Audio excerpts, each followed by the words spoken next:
Prime Minister Narendra Modi will today inaugurate the first phase of the Kashi Vishwanath Corridor project, which will connect two iconic landmarks, the Kashi Vishwanath Temple and the Ganga Ghats, in his constituency Varanasi. The Prime Minister will visit the temple at around 1 o'clock today and inaugurate phase 1 of the Sri Kashi Vishwanath Dham, constructed at a cost of 339 crore.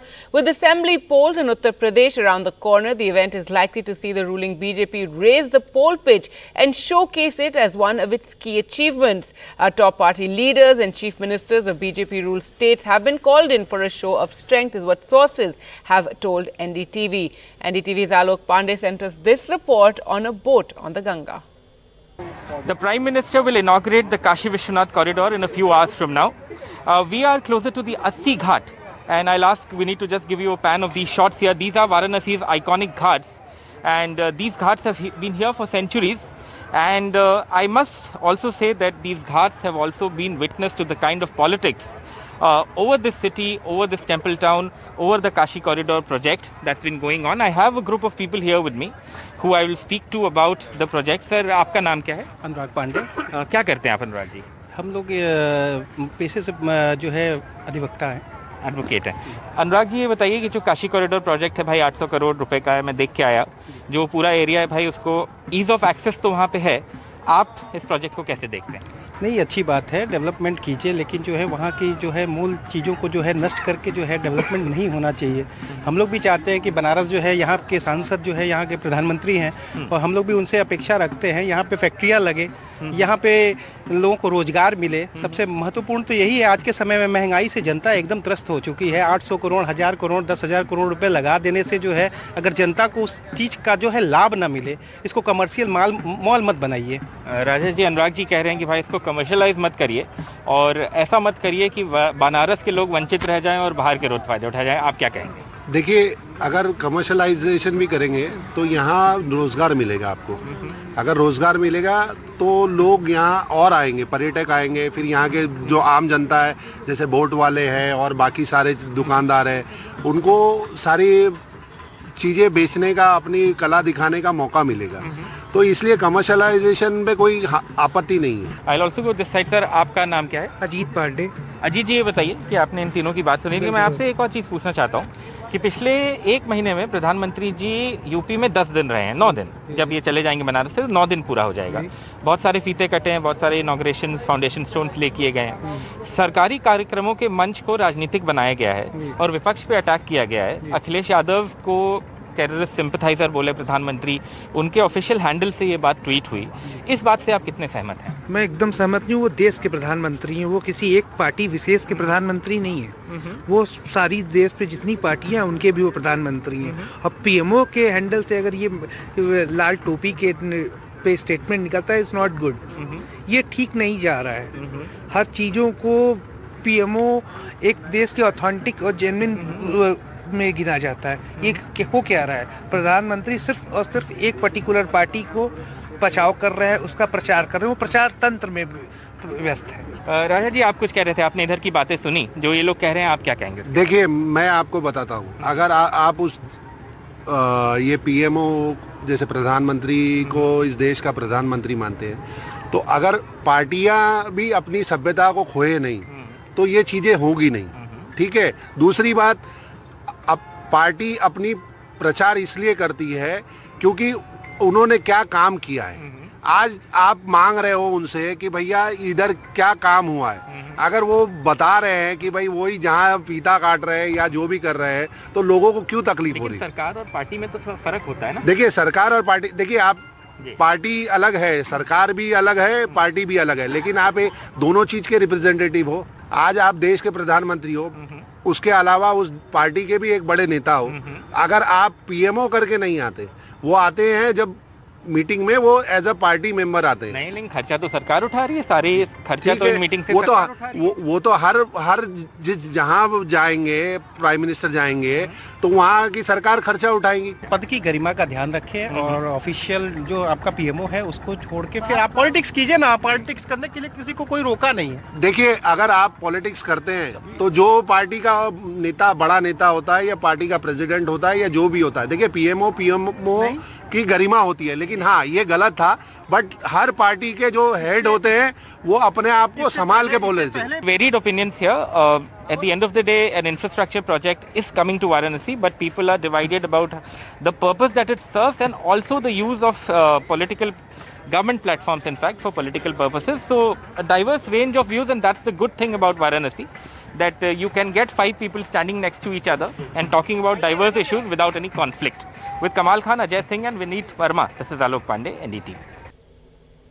Well, now let's move on to our COVID coverage and the latest on the Omicron variant. The number of patients with Omicron in the country have gone up to 38, with Kerala reporting its first case of the new variant. 5 fresh cases surfaced on Sunday, 1 each in Chandigarh, Andhra, Karnataka, Maharashtra and finally Kerala. For Andhra Pradesh and Chandigarh and Kerala, these were the first cases reported there. The World Health Organization has said the new Omicron coronavirus strain has been found in 63 countries and will surpass the Delta variant in spreading speed. The WHO has also said it's not clear why the new strain is spreading so fast and that the Omicron variant might reduce the effectiveness of the COVID vaccines, but it's seen as less dangerous than Delta. So in Kerala, the first case of Omicron was in a UK returnee from Ernakulam in Maharashtra. It was a 40-year-old in Nagpur. He had returned from South Africa. In Andhra Pradesh, the first case of Omicron variant was in a 34-year-old who had returned from Ireland, and in Karnataka, a 34-year-old South Africa returnee, while in Chandigarh, a 20-year-old who had come from Italy tested positive. He was asymptomatic and fully vaccinated with Pfizer. All right. The big challenge is, of course, in testing patients who have COVID and testing whether they have the new variant. And now the Indian Council of Medical Research has designed a testing kit that they claim will be able to detect the Omicron variant of coronavirus in a couple of hours. A team of scientists in the Regional Medical Research Center for the Northeast region, led by scientist Dr. Biswajyoti Borkotti, have developed this testing kit. If you've scanned this kit with over 1,000 samples, how exactly have you managed that? Because the number of Omicron positive cases in India are just a fraction of that. We have a collection of samples from last year also, from this year also. The Delta wave was a very big Delta wave. So we initially tested our kit with our archival samples to distinguish it between the Delta, and we have synthesized a synthetic Omicron gene fragment so that we can distinguish it from the Delta variant. And the kit is very specific as it can detect multiple regions specific for the Omicron variant actually. So now that there is enough genomic sampling of Omicron available in India, we have 30 odd cases. Would you be able to further test to prove that the test is accurate using what has been available, or is the testing that you've done on the basis of synthetics enough? For last 1 week we have been testing our kit based on the samples that are coming positive, and we are reconfirming it with sequencing data that we have. Dr. Borkotti, how many specific to Omicron tests like this are available anywhere in the world? 2 days back, a Singapore based company has announced that they have developed a real-time artificial assay for detection of the Omicron variant. So we hope so, but it is not in the market yet. So how soon will this product, your product, be in the market? We are hoping this week, the coming week, we will have all those operative. The legal procedures and the hurdles will be taken. Well, Dr. Borkotti, that brings a lot of hope. To people in this country trying to fight Omicron or detect Omicron before we can actually fight it. And it would also speed up the process, for example, in airports. If this is very accurate, wouldn't that change the game completely? No, generally we have to have a genetic surveillance of the virus, and it's still going on because we cannot know what new variants are coming up in the country. Okay, so genetic sequencing will happen independent of irrespective. Genetic sequencing will go on, genomic sequencing will go on. It is being done by a huge consortium of institute called INSACOG. Yes. INSACOG. Right. But Dr. Borkotti, one final question before I go to my other panelists. if this is distributed, for example, in airports in the country, and as you know, there are tests now, RT-PCR tests on everybody coming from at-risk countries. Instead of a standard RT-PCR test which confirms whether you're COVID or not, if people are put through this Omicron test, would you be able to detect your Omicron instantly? And Delta, for example? Or would you just, does this test identify Delta and Omicron? It identifies both the SARS-CoV and the Omicron. So if anyone is positive for SARS-CoV, irrespective of any variant, it will detect, and also the Omicron variant separately. But Omicron you will know specifically on the basis of certain markers, right? Yes. And the other variants, for example, Delta would have different markers, correct? Yes, that will have a different marker, but we are not targeting those markers for Delta variant. Got it. So that's interesting. So hypothetically, doctor, if somebody were to come into an airport, their sample would be taken and it could be put through two different kits, one which detects, say, Delta, and your kit which detects Omicron. Yeah, first of all, I'd like to tell you that real-time PCR assays don't distinguish as of now between Delta variants and others. Right. But yours does. Yes. The Omicron coronavirus variant is more transmissible than the Delta strain and reduces vaccine efficacy but causes less severe symptoms. According to early data, the World Health Organization has said a faster transmission was noted in South Africa, where Delta is less prevalent, and in Britain, where Delta is the dominant strain. Early evidence also suggests Omicron causes a reduction in vaccine efficacy against infection and transmission. Data was insufficient, however, to establish the variant's clinical severity, though early reports do suggest that it is less severe, causing mild and asymptomatic illness. Now, due to corona, lakhs of people died in Maharashtra and their families are still suffering. The biggest problem are for women who are barely able to run the house after their husbands passed away. Recently, the Supreme Court also pulled up the Maharashtra government for not giving timely compensation.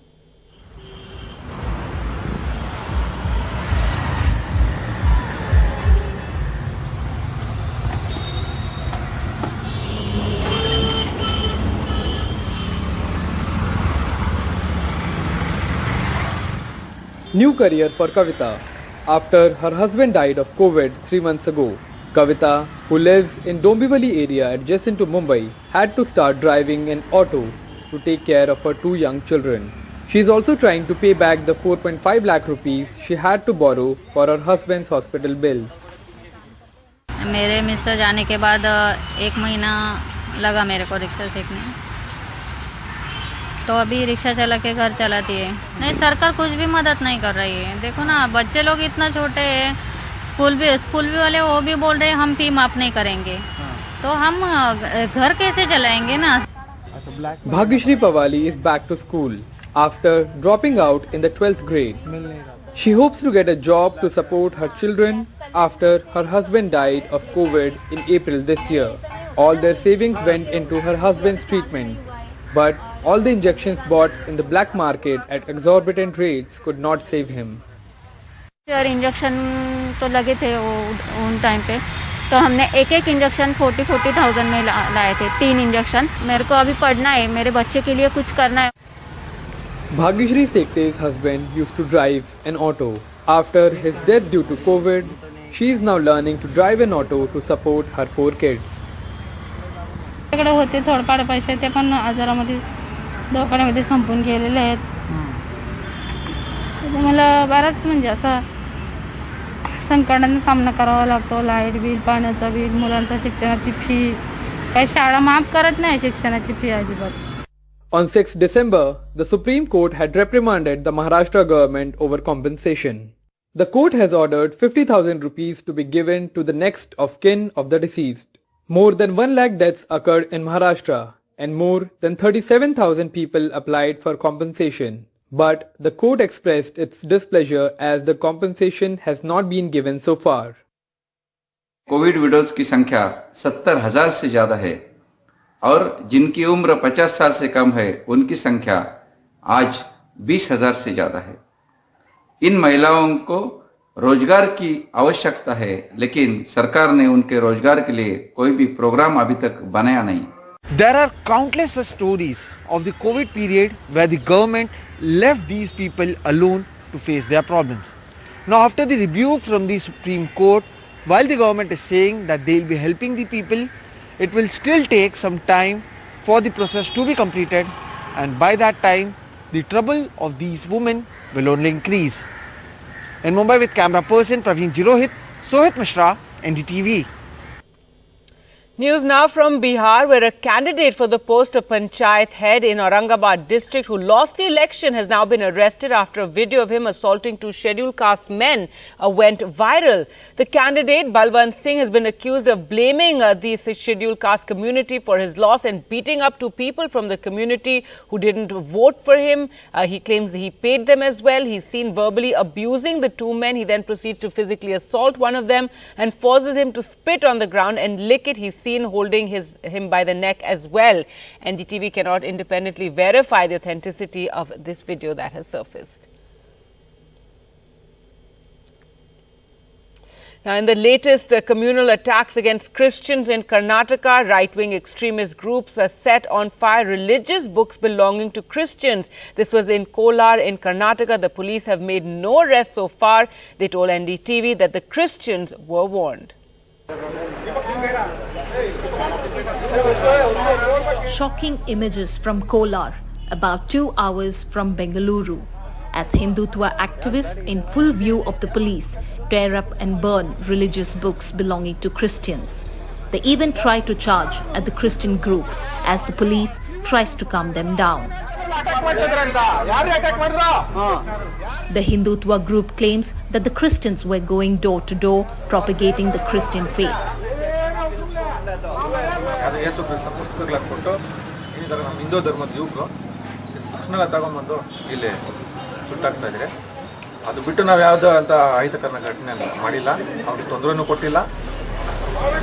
Proselytizing in the name of religion is not illegal and can hardly be used as a defense for burning books. But the police have not made a single arrest. In fact, shockingly, they claim the Christians have been warned not to propagate their faith. This latest attack, the 9th so far since the past 6 months, and this comes at a time when the BJP-led Karnataka government has been moving close to passing an anti-conversion bill, now set to be discussed in the winter session in the State Assembly. The Chief Minister attempted to defend it. ಪರಿಸ್ಥಿತಿಯನ್ನು ದುರುಪಯೋಗ ಮಾಡಿಕೊಂಡು ಆಸೆ ಆಮೇಷ ಒಡ್ಡಿ ಮತಾಂತರ ಆಗುವಂತದ್ದು ಅವಕಾಶ ಇಲ್ಲ. Christian leaders have opposed the bill, saying it will worsen the attacks on the Christians. Honorable Chief, it's been taken into consideration that how many Christians have increased from the independence area to today. We are still 2.1%. On the other hand, the number of attacks that have sporadically come, it is much more than that. Now that he is bringing a tool, he is letting loose a tiger and saying that don't get scared, it's just a small cat that is coming around, we will take care of you, etc. I don't think the Chief Minister should play on our sentiment. In what appears to be another attack on a church priest, CCTV footage has captured a man in his 30s barged into a church at Vaibhav Nagar of Belagavi district of Karnataka with a machete, chasing the priest, Father Francis D'Souza. A police complaint has been filed. In Bengaluru, Shrija for NDTV.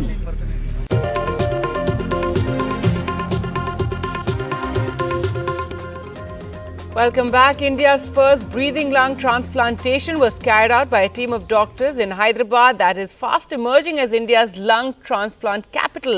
The cutting-edge technology enhances donor lung equality and longevity outcomes for the recipient and also decreases organ wastage by 20 to 30%. Take a look.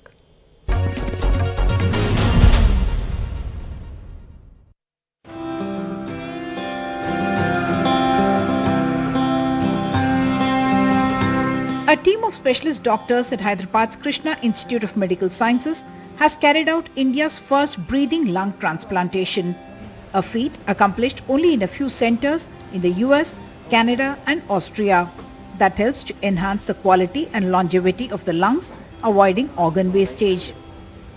So if you look at it worldwide, out of the 10 organs that are donated, 10 lungs that are donated, maybe 4 or 5 of them can be used. As many lungs that are optimized and available for these patients who are suffering from end-stage lung disease, the better it would be.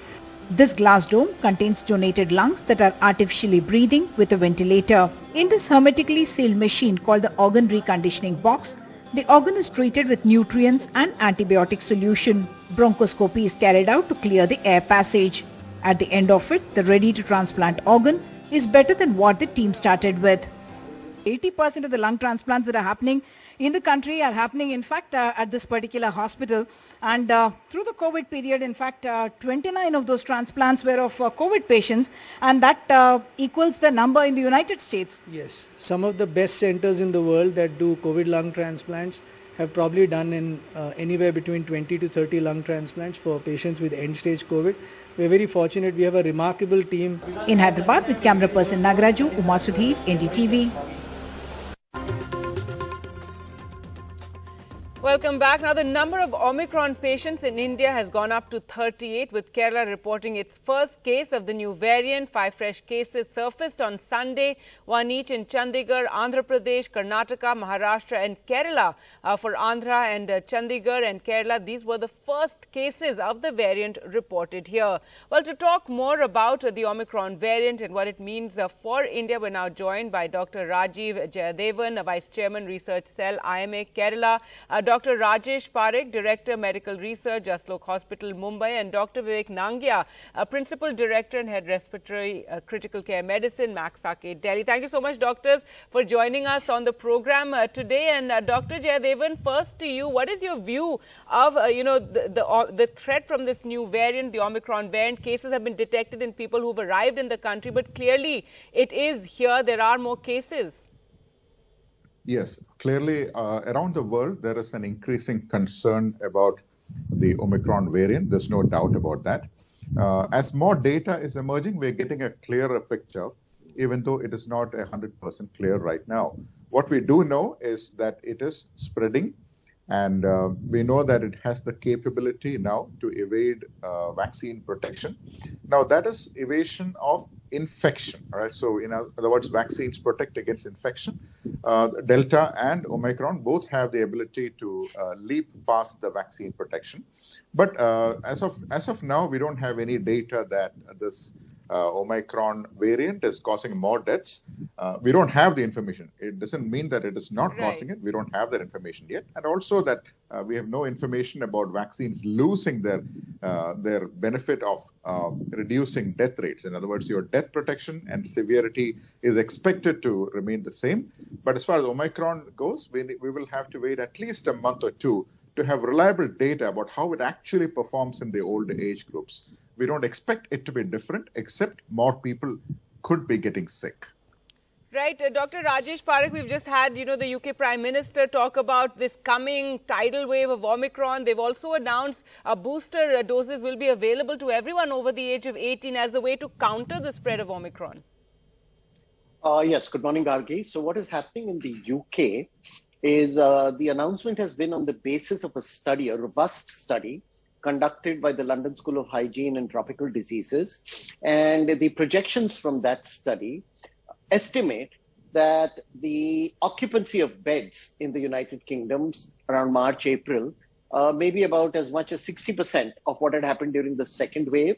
And they're, of course, anticipating that there may be several million deaths as well due to Omicron. However, Gargi, there are the indirect effects of the Omicron infections, which we should, I think, pay some attention to because they've been largely ignored so far. For example, in this last 1 month that Omicron has been around, and it's exactly a month, on the 11th of November, the first 3 cases were detected in Botswana. And during this month, while there have been no known deaths due to Omicron, there have been 3 million deaths unignored right under our eyes, beyond our peripheral vision. And these are deaths caused due to cardiovascular disease, diabetes, tuberculosis, diarrhea, malaria, cancer. Now, what is happening is because of the diversion of resources and attention towards Omicron and COVID-19, a large number of people who otherwise could have had access to treatment. And mind you, these diseases are either preventable or curable or at best treatable. And in fact, it has been estimated that at the peak of the second wave, more people died of being deprived of treatment for medical illnesses, which exist today, than actually due to COVID-19. So I think that's very, very important. Every day, a lack of people are dying due to these diseases. And some of these diseases have been banished from more privileged lives in the West and in our country long ago. And so my concern is that if even there are a large number of hospitalizations with no deaths, with no severity, people are going to die of other illnesses because they're deprived of good medical care. So that's a very valid concern that people with other diseases that then don't get the kind of treatment that they should. Dr. Nangia, the fear is, are we in the same sort of situation we were a year ago when cases seemed low, people were going out, and then come February, we're suddenly going to see cases going up with Omicron variant very clearly here. Cases will just start rising, and the worry is again we're going to be in election season then, and we don't want to be in that situation that we saw early this year.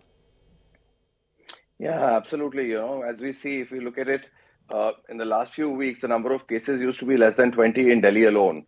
Now the number of cases are gradually rising. It's 50, 60 every day. This number will continue to rise if we continue to party, if we continue to socialize and not follow the COVID appropriate behavior. What we need to understand also is that since it's a milder variant, as we presume it to be as of now, then the spread of a milder variant is definitely more because people then tend to ignore their symptoms. Some of them recover without any treatment, so they consider it like a common cold and flu where the symptoms last for 2 to 3 days. But what they don't realize is that they have spread it to so many others in the meantime.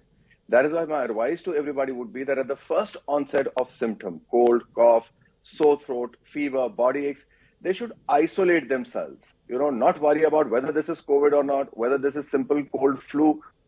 They should isolate themselves as a social responsibility towards their family members, towards their friends, towards their colleagues. That is very essential. That is the only way we can check the spread of the disease. Also, that of course, there's a robust mechanism of testing that is going on at the airports right now for all these international travelers.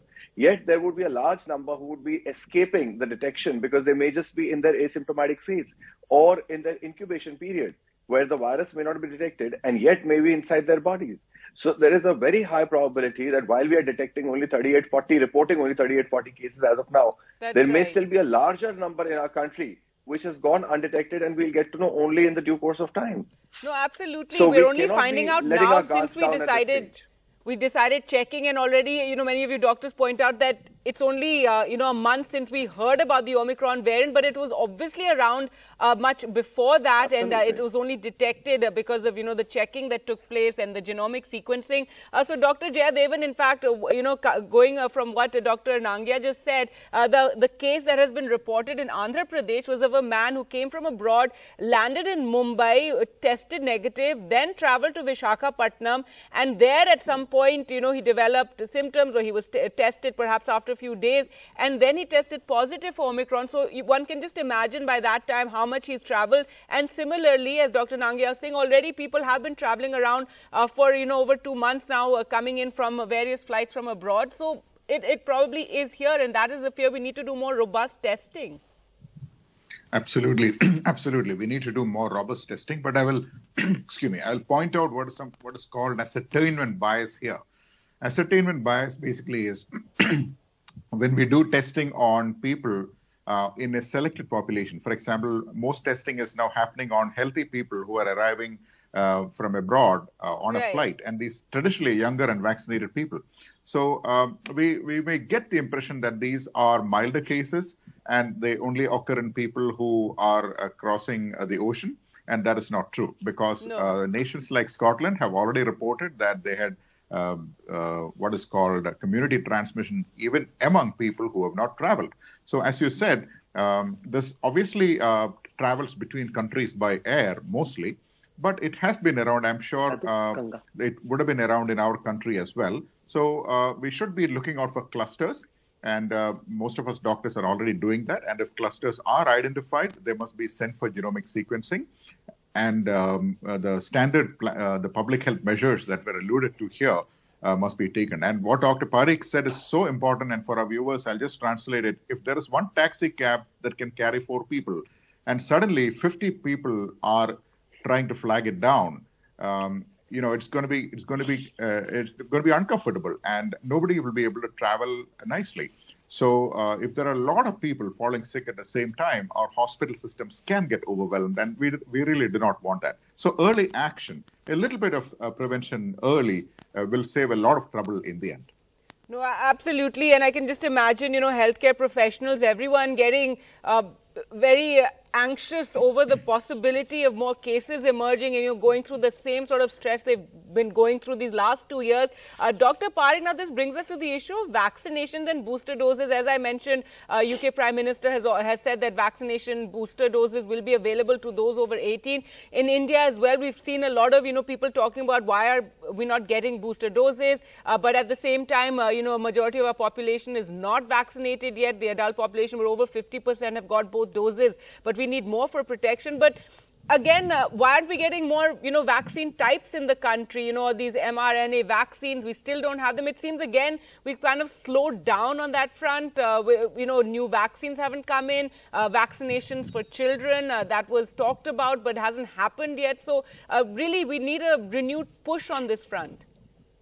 Oh, absolutely, Gargi. And I'm one of those people who, for the past 3 weeks, have been pleading for boosters, at least for immunocompromised patients and healthcare workers.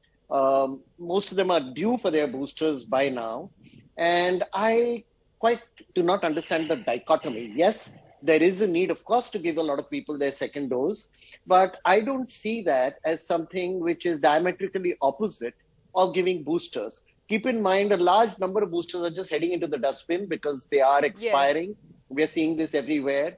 And to me, the choice is between the dustbin and giving the boosters, not between the second dose and the boosters. So yes, you're absolutely right. We need to relook at our vaccination policy. There are many things we need to do, but I do not believe that delaying the boosters is a solution to the multi-pronged problem that we are facing. And let us not forget that in South Africa, in a single day, 24 hours, the number of infections with Omicron went from 200 to 16,000. So the number of cases we are detecting is quite clearly a reflection of the type of testing. I mean, we use testing in a generic sense, but all tests are not equal. Genomic sequencing is the test which detects Omicron. RT-PCR merely detects whether somebody had COVID-19 or not. And in that, mind you, there is a substantial false negative rate. So somebody who is positive could elude the test. And then if that person doesn't get genomic sequencing, we may not even realize it's Omicron. So our numbers that's right. And we haven't seen clusters break out, in colleges, in medical colleges in Karnataka. We've seen those cases in other places as well. So these clusters of infections. Final, I'm running out of time. Dr. Nangia, your view on this? So basically, I agree with Dr. Parikh that boosters are very essential, maybe especially for the frontline workers, the high-risk group. But at the same time, I think we're laying too much of reliance on the vaccination also. We should not be thinking that vaccines provide us 100% protection. There is definitely, and we still don't know whether our current vaccines do cover the existing Omicron strain or not. One is that. Second is that there is no way we can be letting our guards down now. We have to be following the COVID appropriate behavior despite everything. Of course, vaccine is a good thing to take, but at the same time, don't consider it like your 100% efficacy where you're completely protected and you can be partying outside, you can be walking around without the masks. Unfortunately, I feel people are just fatigued now, and we've just seen, an abandonment of COVID-appropriate behavior going into the New Year's, and unfortunately, we're just seeing, large gatherings all around. I know in Mumbai, they were banned for these 2 days over Saturday, Sunday because of the Omicron cases. But yes, I think that's something everybody has to now be concerned about and, practice for themselves. And, there is a risk now of, again, another surge of cases spreading. Thank you so much, Doctor, for taking time out and, answering all our questions and telling us about your views on the prevalent situation.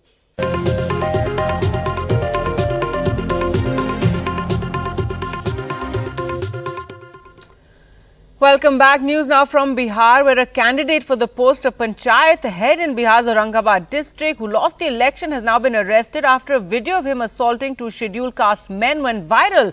The candidate, Balwant Singh, has been accused of blaming the scheduled caste community for his loss and beating up these two people from the community as they allegedly did not vote for him. He's even seen saying that he had paid money. He's verbally abusing the men and then proceeds to physically assault one of them, forcing him to spit on the ground and then lick it. He can be seen holding him by the neck and forcing him. NDTV cannot independently verify the authenticity of the video that has surfaced, but the police have now taken action.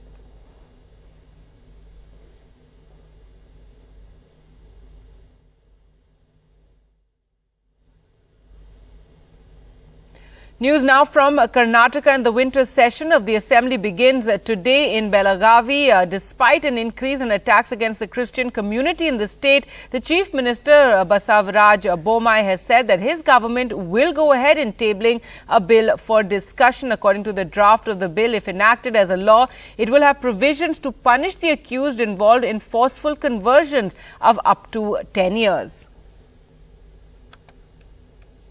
Christian ಧರ್ಮ ಇರಲಿ, ಇಸ್ಲಾಂ ಧರ್ಮ ಇರಲಿ, ಹಿಂದೂ ಧರ್ಮ ಇರಲಿ, ಸಿಖ್ ಧರ್ಮ ಇರಲಿ, ಇವೆಲ್ಲ ಸಂವಿಧಾನಾತ್ಮಕವಾಗಿ recognise ಆಗಿರುವಂಥ ಧರ್ಮಗಳು. ಅವುಗಳಿಗೆ ಅಲ್ಲಿಯ ಜನರಿಗೆ, ಆ ಜನಾಂಗಕ್ಕೆ ಯಾವುದೇ ಆತಂಕ ಬೇಡ. ಅವರ ಪ್ರಾರ್ಥನೆ, ಅವರ ಧರ್ಮದಲ್ಲಿ ನಡವಳಿಕೆಗೆ ಯಾವುದೇ ರೀತಿಯ ತೊಂದರೆ ಆಗುವುದಿಲ್ಲ. ಆದರೆ ಬಡತನ ಪರಿಸ್ಥಿತಿಯನ್ನು ದುರುಪಯೋಗ ಮಾಡಿಕೊಂಡು ಆಸೆ, ಆಮೇಷ, ವಡ್ಡಿ, ಈ ಹಿನ್ನೆಲೆಯಲ್ಲಿ ಕಾನೂನು ಇಲಾಖೆ ಅದರ ಪರಿಶೀಲನೆಯನ್ನು ಮಾಡ್ತಾ ಇದೆ. ಸ್ಕ್ರೂಟಿನಿ ಕಮಿಟಿ ಅಂತ ಇರ್ತದೆ ಕಾನೂನು ಇಲಾಖೆಯಲ್ಲಿ, ಅದರ ಪರಿಶೀಲನೆಯನ್ನು ಮಾಡ್ತಾ ಇದೆ. ಅದು ಪರಿಶೀಲನೆ ಮಾಡಿ ಕ್ಯಾಬಿನೆಟ್ಗೆ ಬರ್ತದೆ. Well, let's go across to Shrija now for more. And Shrija, with a bill like this being brought in, the fear is that this will embolden right-wing groups, to target more churches and Christians, because we've already seen cases like that increasing.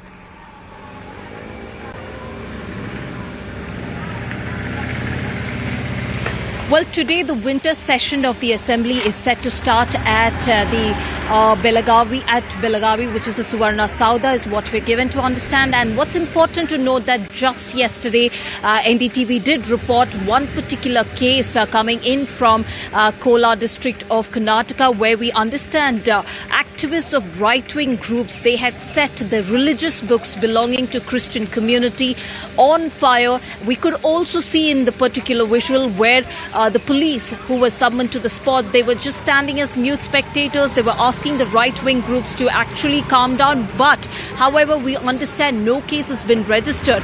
So this, since September onward, when the cabinet had passed this particular, the discussion on the bill and also the draft, which is today, in a couple of days or so, will come up for discussion. Now, what will happen is we are going to see how this particular, once the bill is enacted into as a law, it will definitely embolden especially the right-wing groups, because that is exactly the stiff opposition that we have been looking from especially the quarters such as the Christian community, including the opposition here in Karnataka, the Congress. They have been voicing their opinion, saying that the Karnataka government should not enact this as a bill. And over the past 6 months, we have seen nearly 9 incidents being reported from the state of Karnataka. This is especially the attack on churches and attack on Christian communities. Now, despite there not being much evidence on ground in terms of and the conversion that's been happening as far as alleged by the BJP government, we understand Chief Minister just yesterday, he did go on to say that the Christian community will have nothing to worry about in terms of the bill, but it is only to prevent any illegal conversions that's taking place in the state. But remember, again, when the Karnataka government really does not have evidence in hand in terms of where people are really coming out and telling that yes, there is illegal conversion that's been happening in the state. And also, if you remember, not really many cases have been registered despite where right-wing activists have been given that free hand to take law into their own hands and also attack the members of the Christian community and also churches across the state. Back to you.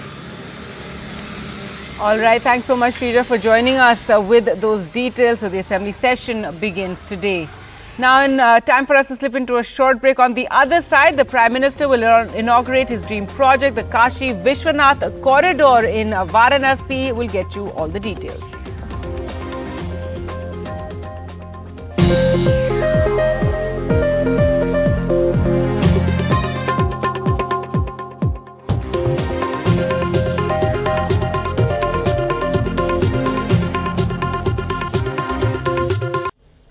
Well, moving on to other news, and Parliament resumes this Monday. It is the anniversary of the Parliament attack today, and there will be a tribute to those killed in the attack. Also, the opposition is going to resume its protest against the suspension of 12 MPs. Let's go across to Arvind. Now for more. Arvind, tell us more about the program today and the opposition protest set to resume today.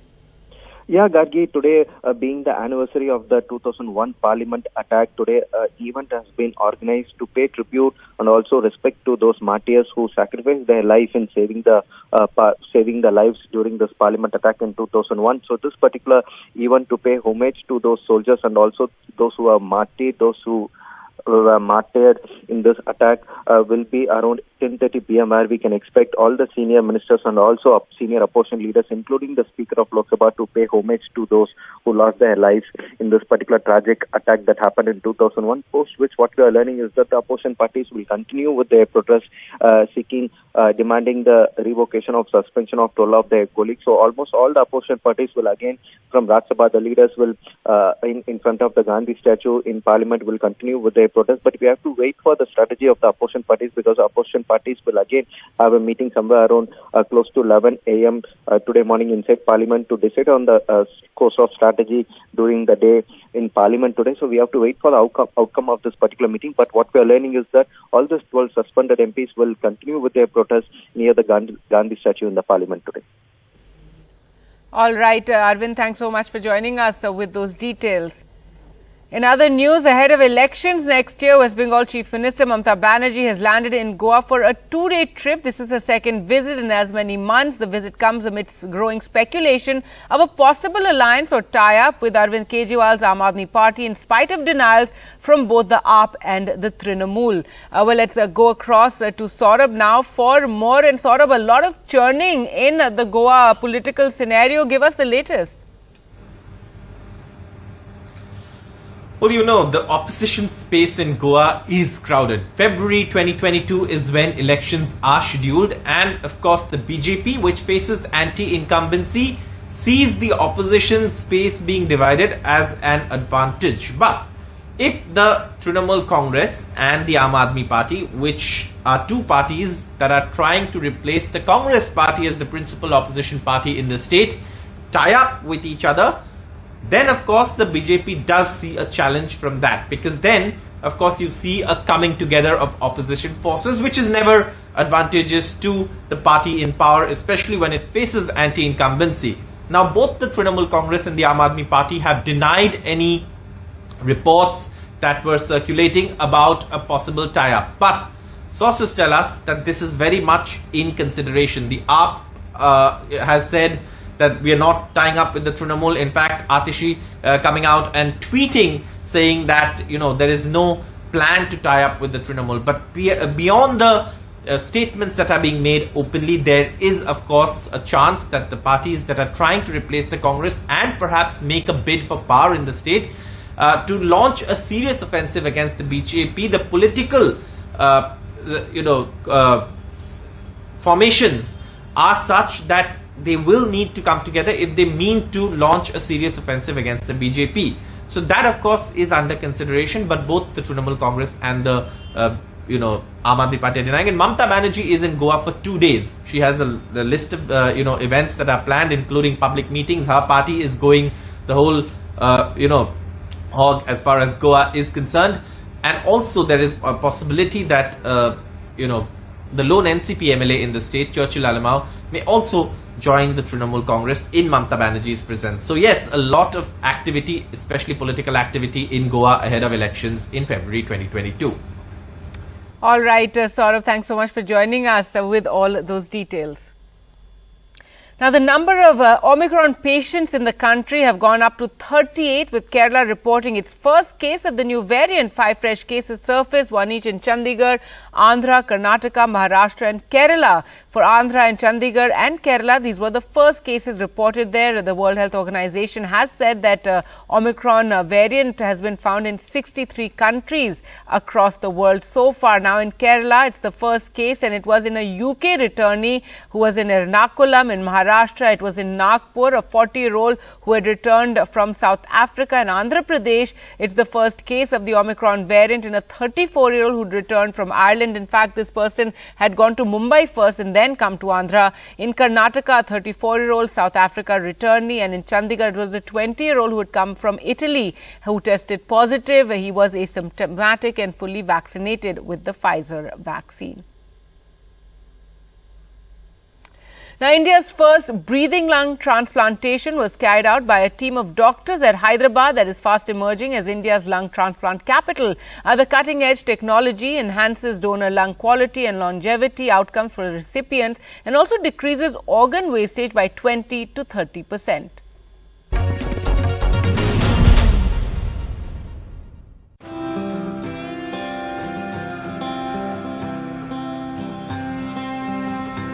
A team of specialist doctors at Hyderabad's Krishna Institute of Medical Sciences has carried out India's first breathing lung transplantation, a feat accomplished only in a few centers in the US, Canada and Austria that helps to enhance the quality and longevity of the lungs, avoiding organ wastage. So if you look at it worldwide, out of the 10 organs that are donated, 10 lungs that are donated, maybe 4 or 5 of them can be used. As many lungs that are optimized and available for these patients who are suffering from end-stage lung disease, the better it would be. This glass dome contains donated lungs that are artificially breathing with a ventilator. In this hermetically sealed machine called the organ reconditioning box, the organ is treated with nutrients and antibiotic solution. Bronchoscopy is carried out to clear the air passage. At the end of it, the ready-to-transplant organ is better than what the team started with. 80% of the lung transplants that are happening in the country are happening, in fact, at this particular hospital. And through the COVID period, in fact, 29 of those transplants were of COVID patients, and that equals the number in the United States. Yes, some of the best centers in the world that do COVID lung transplants have probably done in anywhere between 20 to 30 lung transplants for patients with end-stage COVID. We're very fortunate. We have a remarkable team. In Hyderabad, with camera person Nagaraju, Uma Sudhir, NDTV.